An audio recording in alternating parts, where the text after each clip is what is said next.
ആവുന്നൊരു ബന്ധമാണ്.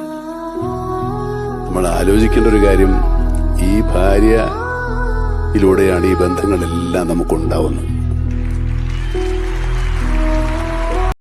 സോ ഞാൻ ഇങ്ങനെ ഷോർട്സ് കാണുന്ന സമയത്ത് എൻ്റെ ടോപ്പിക്കും അതായിരുന്നു, ഫാമിലി ആണല്ലോ എൻ്റെ ടോപ്പിക്. അപ്പം ഞാൻ മമ്മൂട്ടിയുടെ ഈ ഒരു വീഡിയോ കണ്ടപ്പോൾ എന്നെ ഭയങ്കരമായിട്ട് അത് ക്യാപ്ചർ ചെയ്തു. And what he saying is literally true.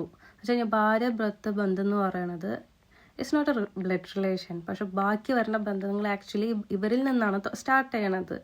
So നമ്മൾ ആദ്യം പ്രയോറിറ്റി കൊടുക്കേണ്ടത് നമ്മുടെ ലൈഫിൽ നമ്മൾ ശരിക്കും അവർക്കാണ് മുൻഗണന കൊടുക്കുന്നത്. അതായത് ഭാര്യ ഭർത്താവിനും ഭർത്താവ് ഭാര്യയ്ക്കാണ് സത്യം പറഞ്ഞാൽ അതിനൊരു പ്രയോറിറ്റി, ഒരു റെസ്പെക്റ്റ്, ഒരു അണ്ടർസ്റ്റാൻഡിങ്, അതെല്ലാം ഫസ്റ്റ് ഓഫ് ഓൾ ഇവർക്കാണ് കൊടുക്കേണ്ടത്. പക്ഷെ ഇന്നത്തെ കാലത്ത് പലരും ചെയ്യാത്തൊരു കാര്യം, പലരും അത് മനസ്സിലാക്കാത്തൊരു കാര്യം തന്നെയാണ്. അവരവരുടെ ഫാമിലി ഇവർക്കായിരിക്കും, പക്ഷെ ഇവർ തുടങ്ങുന്നത് ഇവിടെ നിന്നാണ്. അതായത് സിബ്ലിങ്സ് ആയിക്കോട്ടെ, കസിൻസ് ആയിക്കോട്ടെ, പാരൻസ് ആയിക്കോട്ടെ, അതൊന്നും നമുക്ക് ബ്രേക്ക് ചെയ്യാൻ പറ്റത്തില്ല, അതൊന്നും നമുക്ക് കട്ട് ഓഫ് ചെയ്യാൻ പറ്റില്ല. പക്ഷെ നമുക്ക് ഭാര്യ ഭർത്തൃ ബന്ധം എന്ന് പറയുന്നത് നമുക്ക് ഈസിയർ ബ്രേക്കബിളാണ്. നമുക്കത് ബ്രേക്ക് ചെയ്യാൻ പറ്റും. അതാണല്ലോ ഡൈവേഴ്സ് എന്ന് പറയണത്. ബട്ട് ബാക്കിയൊരു ബന്ധങ്ങളെ നമ്മൾ ഡൈവേഴ്സ് എന്ന് പറയില്ല. അതിൻ്റെ റീസൺ എന്താ? അത് ബ്ലഡ് റിലേഷനാണ്. അതുകൊണ്ടാണ് പറയുന്നത്. അത് മമ്മൂട്ടിന്നല്ല, ഞാൻ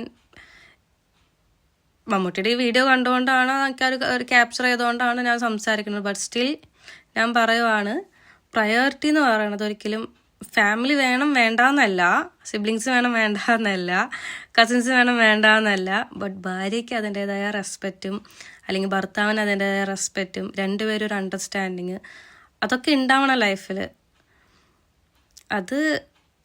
അതാണ് ലൈഫ്. കാരണം അവരിൽ നാളെ നമുക്കൊരു മക്കളുണ്ടാവുമേ ഈ ചെയിൻ ഇങ്ങനെ കണ്ടിന്യൂ ആയിട്ട് പോയിക്കൊണ്ടിരിക്കുന്നത്. സോ അതാണ് എനിക്ക് ഇന്നത്തേക്ക് പറയാനുള്ളത്.